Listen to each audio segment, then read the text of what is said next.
I'm Lindsay from The Rural Legend. Welcome to another episode of Come Thrifting with me. Today is a really good episode. I bet I probably say that like every time we talk, but today really is like the best episode ever because not only are we going thrifting, and I'll show you the things that I thrifted and how I styled them in my home, I have a really good styling tip for you that I get asked about all the time. It's one of those pain points in most people's homes that feels intimidating. I have the easiest way for you to accomplish it, and I think your mind might be blown how simple this really is. If you're new, welcome to our legendary community. I call this my secondhand squad, and I love that you are here. Make sure that you tell me in the comments what you would thrift, what you would leave, maybe how you would upcycle something that I didn't mention anything about. And definitely subscribe so that you don't miss a single thrifting trip with me. Are you ready to go thrifting? Let's go.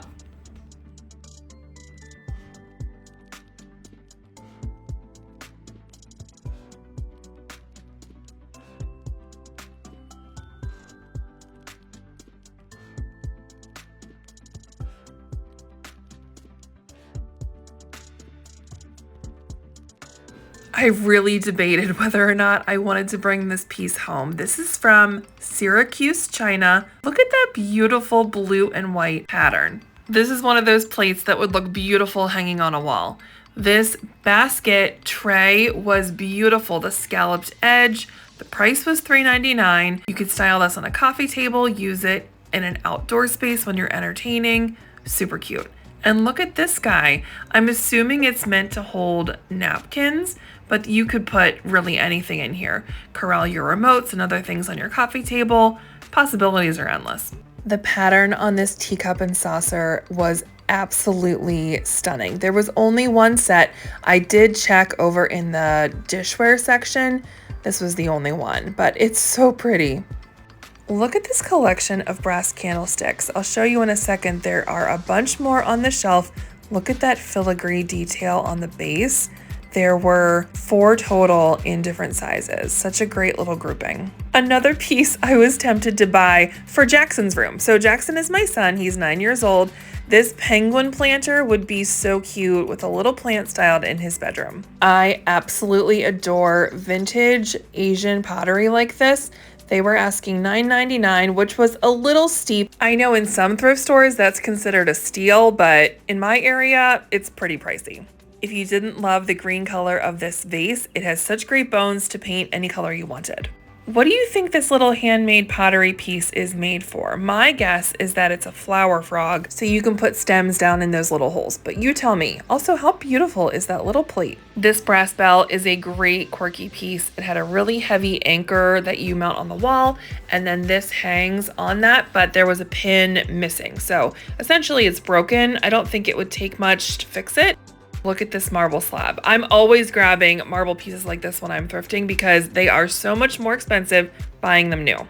And they are so versatile. There was some vintage wallpaper here today. I don't necessarily love these patterns, but if you are looking for drawer liners or wallpaper to frame, the thrift store can be a great place to source wallpaper. The shape of this mirror is really cool. This would look great styled on a shelf or a console or even a mantle. I would layer it with some other pieces of art. A couple months ago, I thrifted a strawberry pitcher similar to this. It is such a cute accessory for spring and summer. I have mine styled on my kitchen counter with some kitchen tools. And speaking of spring and summer, look at this beautiful plate. This is Wedgwood. Such a beautiful color. The glass section was off the chain today. Do you see anything that catches your eye? I know it's hard to see when there's so much, and that's why you gotta dig through and really look at every single piece so you don't miss anything.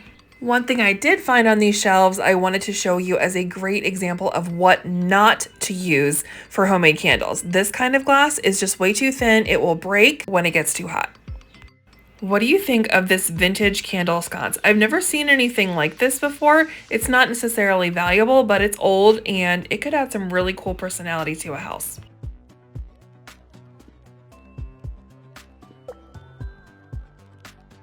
I have an ashtray really similar to this, but mine is a blue color. I really love the pink. I use mine as a little tray under a planter pot. Hello from my reflection in this very shiny lamp. By the way, this is my local Salvation Army. They have really jacked up the prices on their lamps, which I do not appreciate, obviously, but there are some really cool ones here today. Look at this one that has some Asian vibes, like that chinoiserie that we were looking at earlier. It's really pretty. And also, what do you think of these? I did not bring them home. They were $23 each, which is way too much money, but they have some potential, right? Look at those twisty little arms. They could be painted any color you wanted. I am a sucker for bringing home a vintage lamp, but not for that price.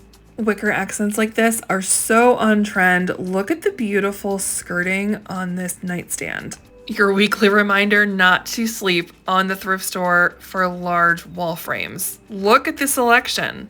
On a whim, I popped into my Goodwill at the end of the day. This was a pepper and pepper shaker, which I thought was interesting. And one last find, these glass gravy boats were absolutely beautiful.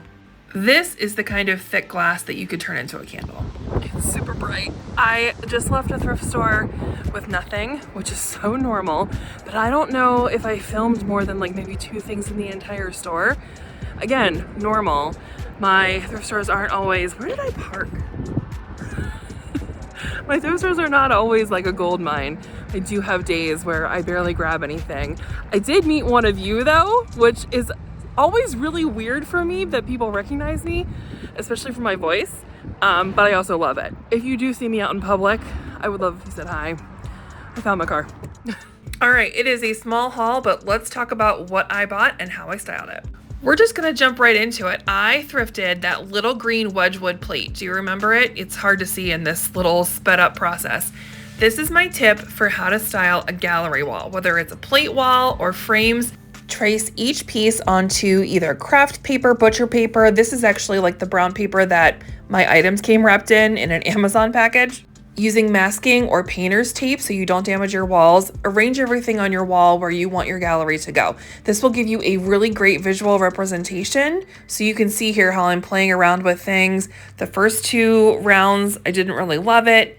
One final little adjustment, and I think this is going to be perfect. I'm going to link the plate hooks that I use. These are so durable and strong. Here's a little look at that adorable Wedgwood. And here is my new little gallery wall. So this is our family room. I have always had a hard time with this small wall sandwiched between our bookshelves and our sliding glass patio doors. But recently I just thought, you know what? I'm just going to go ahead and give it a shot, because that is the best part about styling, right? Just taking risks, trying things. And that's the great thing about my tip today, using paper templates to try it out, because I didn't have to make any holes in my wall to make the decision. So I have that little Wedgwood plate, another vintage plate from Spode that I thrifted, and then that beautiful oval frame that I got at a yard sale. I just haven't found the right art for it yet. And reminder, home takes time. I'm just gonna take my time until the right art piece comes along. The only other thing I thrifted this week is that marble tray. And you probably recognize this little corner from last week's video with the little silver bud vase. I moved it somewhere else in our house. I'm constantly rearranging things, and I love the way this little marble tray looks here. It would look great on a bathroom counter or a kitchen counter. Unfortunately, it didn't fit by our kitchen sink. It's just such a narrow space. And before we go, Winston wanted to say hi. It makes me so happy that you guys love seeing Winston and Elliot as much as you love my thrifting videos. It's also good you like seeing them, because they are my shadows. They are with me all the time. So if I'm filming my home, I inevitably am also filming them. So it's a good thing they're cute and cuddly and good boys. Anyway, happy hunting. I will see you next week, Secondhand Squad.